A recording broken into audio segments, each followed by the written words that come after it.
আসসালামু আলাইকুম প্রিয় বন্ধুরা, আশা করি সবাই ভালো আছেন।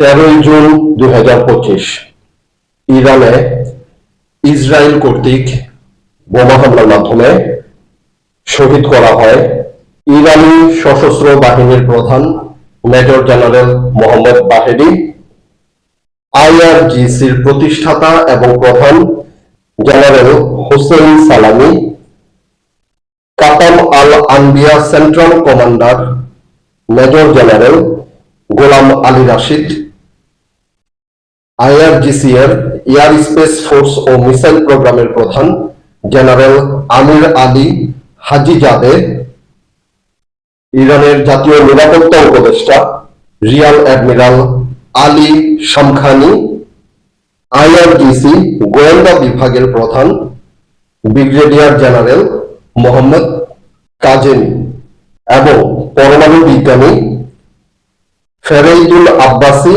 ডাভানি ও মোহাম্মদ মেহেদি তেহরানজিকে হত্যার মধ্য দিয়ে ইরান এবং ইসরায়েলের মধ্যকার যে যুদ্ধ শুরু হয়েছে সেখানে এ পর্যন্ত হতাহতের সংখ্যা ইরানের স্বাস্থ্য মন্ত্রণালয়ের মতে 244 জন, কিন্তু human rights activists news agency এর মতে নিহতের সংখ্যা 639 জন এবং আহতের সংখ্যা 1200 থেকে 1400 অধিক।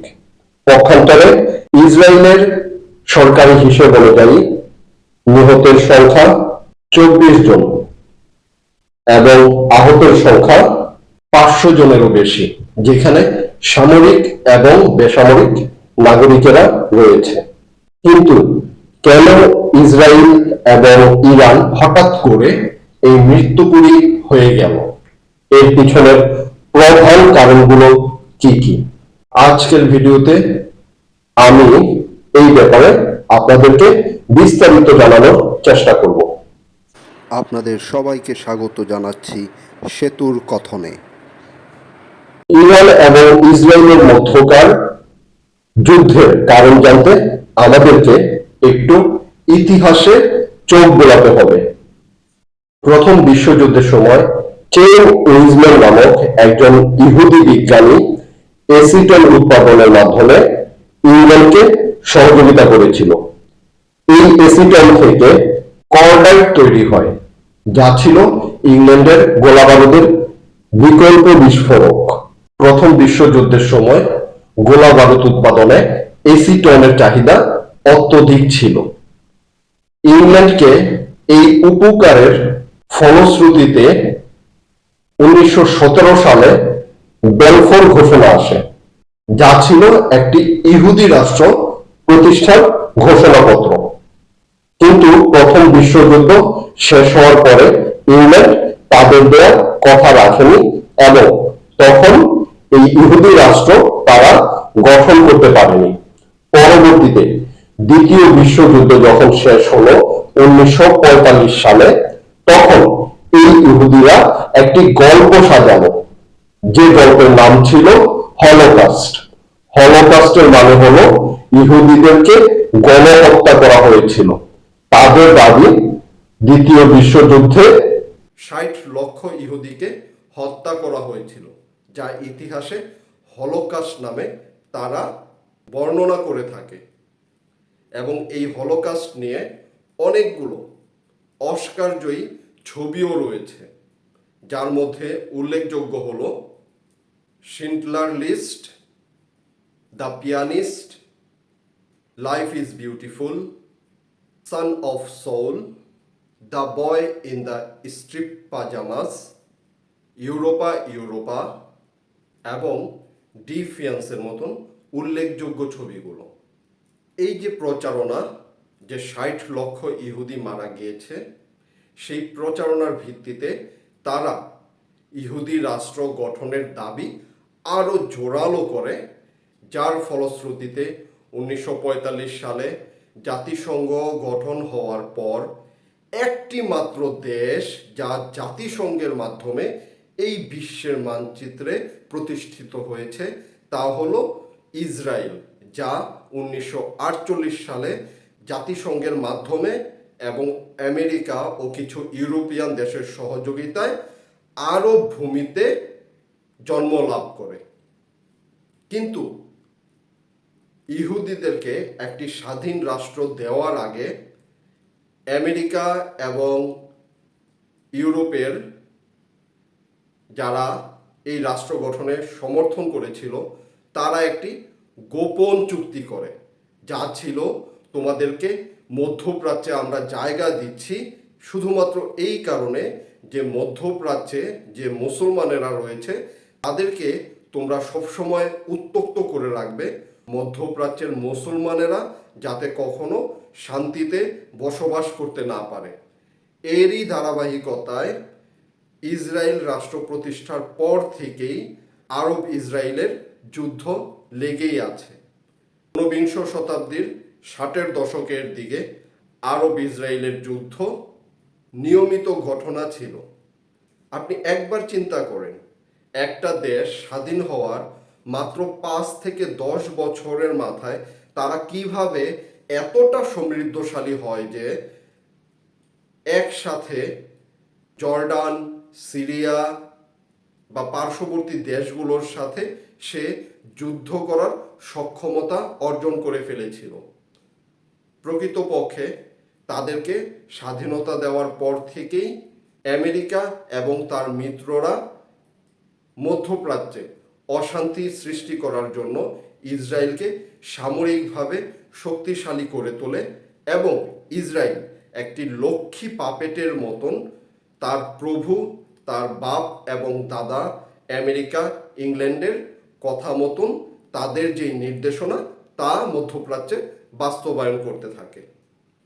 এর ফলশ্রুতিতে প্রথমে ধ্বংস করা হয় ইরাককে, তারপর আফগানিস্তান, তারপর সিরিয়া, তারপর লিবিয়াকে, এবং এরই ধারাবাহিকতায় তারা চেয়েছিল ইরানকেও ধ্বংস করে ফেলতে। কিন্তু তারা এইখানে অঙ্কে একটু ভুল করে ফেলেছে। তারা ভেবেছিল ইরানও সিরিয়া বা লিবিয়ার মতন দুর্বল একটি দেশ। প্রকৃতপক্ষে ইরান প্রাচীনকাল থেকেই সভ্যতা এবং সংস্কৃতিতে অত্যন্ত সমৃদ্ধশালী। ইরান প্রাচীনকালে পারস্য সভ্যতার অংশ ছিল, যেখানে সাইরাস দ্য গ্রেটের মতন রাজা ছিলেন।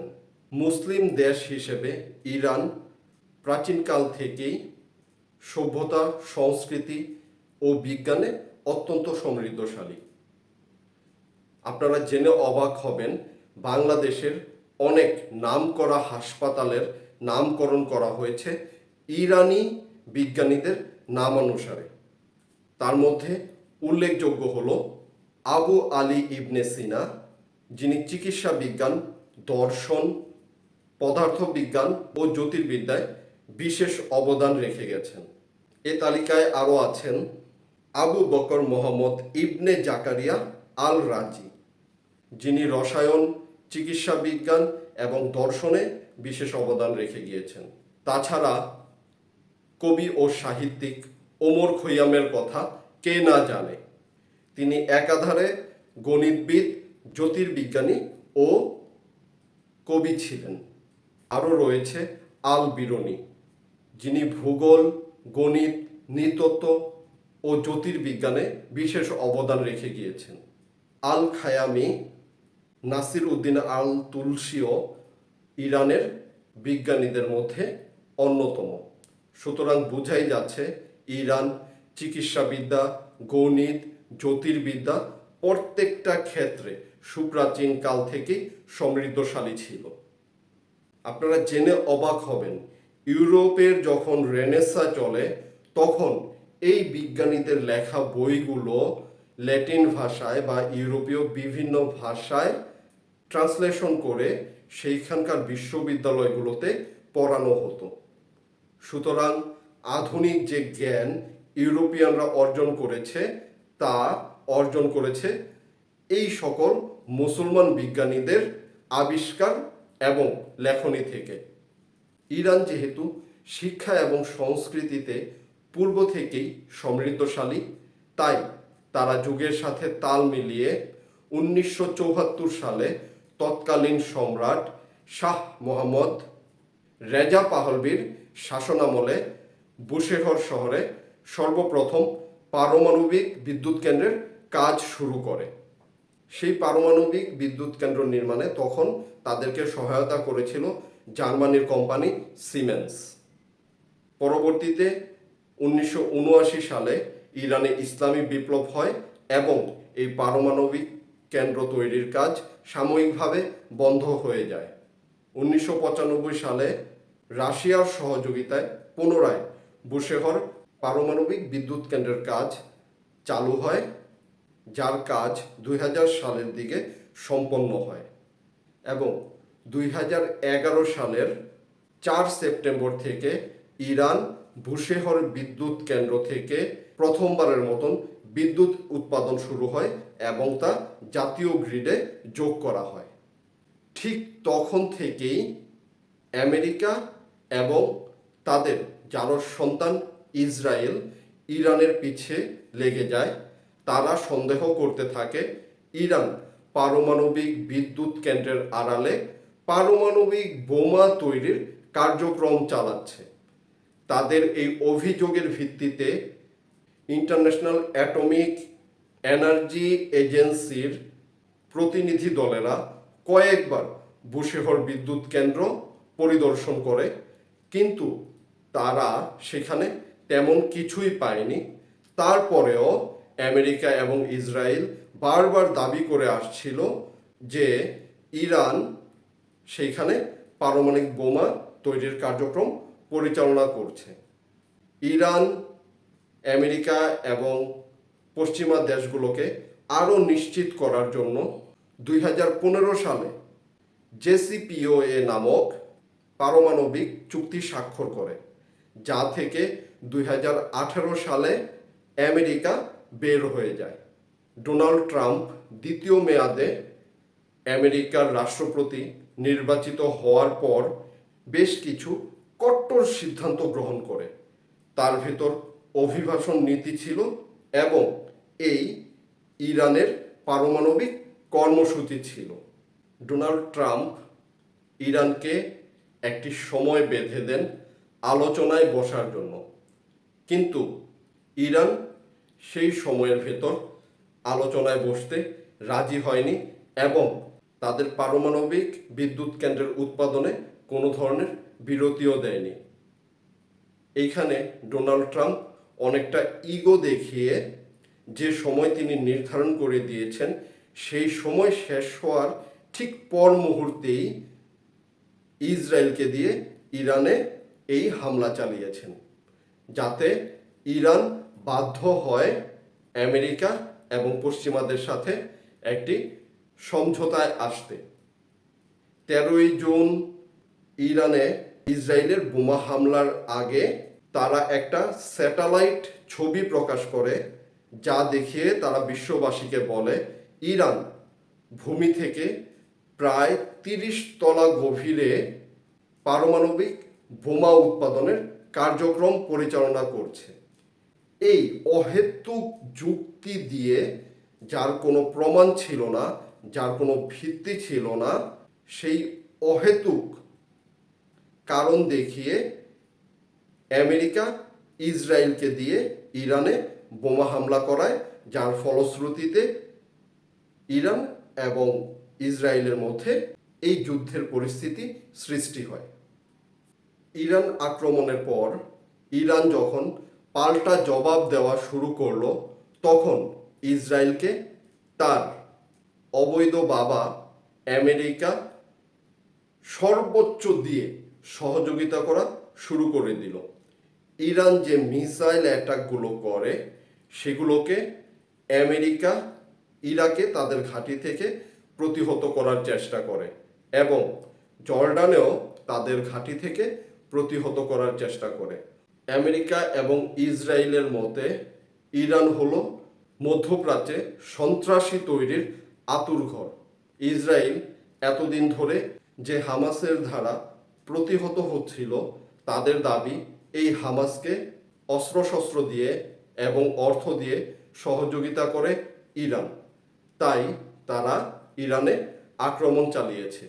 এছাড়া শিল্পোন্নত দেশগুলোর সংগঠন G7-এর এই বছরের যে সামিট তা হচ্ছে কানাডাতে।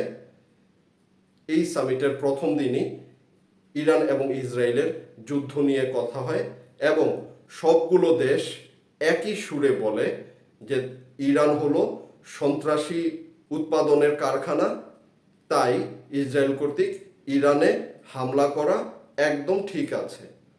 পক্ষান্তরে ইরান যখন ইসরায়েলে ফিরতি হামলা শুরু করলো, সেই ব্যাপারে আরব লীগ অথবা OIC থেকে আমরা কোনো ধরনের বিবৃতি পাইনি। ইরান একাই এত বড় একটা সামরিক শক্তির বিরুদ্ধে লড়ে যাচ্ছে, অথচ সারা বিশ্বের মুসলমানদের আশা আকাঙ্ক্ষার জায়গা সৌদি আরব কিংবা সংযুক্ত আরব আমিরাত থেকে আমরা কোনো ধরনের স্পষ্ট বার্তা ইরানের পক্ষে এখনো পাইনি। তুরস্কের প্রেসিডেন্ট এরদোগান সাহেব চেষ্টা করেছিলেন ইরানের পাশে দাঁড়ানোর, কিন্তু তাকে কেউ সহযোগিতার হাত বাড়ায়নি।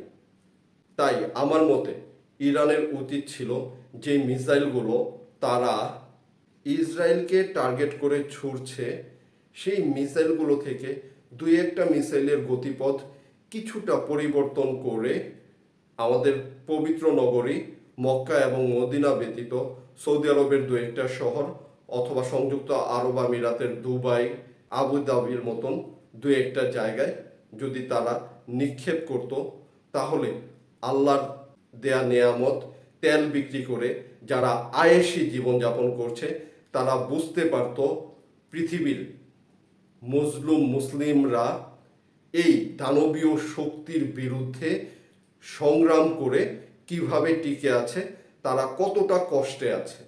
মুসলমানেরা যে ভ্রাতৃত্বের কথা বলে, এই ইরান ইসরায়েল যুদ্ধ ছিল সেই ভ্রাতৃত্ব দেখানোর সর্বোত্তম সময়, যেখানে ইচ্ছা করলেই পুরো বিশ্বের মুসলমানেরা একত্রিত হয়ে ইরানের পাশে অবস্থান নিতে পারত, তাকে সাহস যোগাতে পারত এবং বিশ্ব মোড়লদেরকে চাপ প্রয়োগ করতে পারত যাতে ইসরায়েল আমেরিকার সহযোগিতায় ইরানে এই যুদ্ধ বন্ধ করে। সুতরাং ইসরায়েল এবং ইরানের মধ্যকার এই যুদ্ধের প্রধান কারণ হলো ইরান আমেরিকার কথা না শোনা। দ্বিতীয় কারণ হলো ইসরায়েল গাজা এবং ফিলিস্তিনে যে হত্যাযজ্ঞ চালাচ্ছে তার থেকে পুরো বিশ্বের নজর অন্যদিকে ঘোরাতে তারা ইরানে আক্রমণ করে। তৃতীয়ত, ইরান আধুনিক বিশ্বে মুসলমান দেশ হিসেবে অনেকটা এগিয়ে গিয়েছে।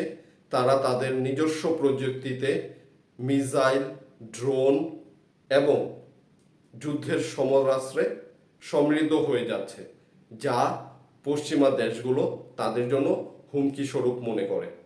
চতুর্থত, ইরানের নেতা আয়াতুল্লাহ খামেনি মুসলমান বিশ্বের মধ্যে এখন একমাত্র নেতা যে শক্তিশালী ইহুদি নাসারাদের বিরুদ্ধে একাই মাথা উঁচু করে তার কার্যাবলী পরিচালনা করে যাচ্ছে, যা বিশ্ব মোড়লরা মোটেও পছন্দ করে না।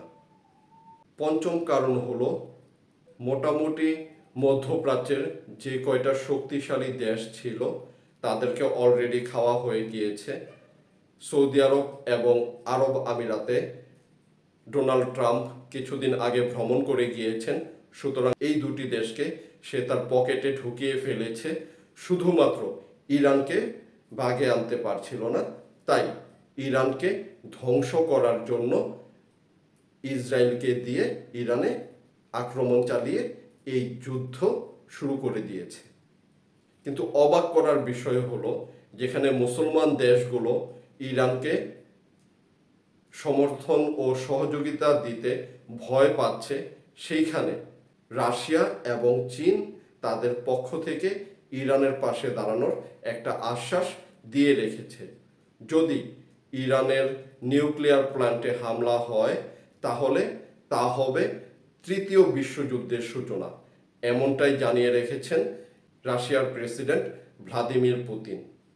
আমরা কোনোভাবেই যুদ্ধ চাই না, আমরা চাই এই পৃথিবীতে শান্তি বজায় থাকুক। তাই ইসরায়েল এবং ইরানের মধ্যকার এই যুদ্ধ যত দ্রুত সম্ভব যে কোনো উপায়ে বন্ধ করার উদ্যোগ নিতে হবে এবং সেই উদ্যোগ নেওয়ার জন্য মুসলমান দেশগুলোকেই এগিয়ে আসতে হবে। আমরা সবাই দোয়া করব যাতে আর কোনো হতাহতের খবর আমাদের কানে না আসে। আল্লাহ সবাইকে ধৈর্য ধরার তৌফিক দান করুক। আপনাদের সবাইকে অনেক ধন্যবাদ।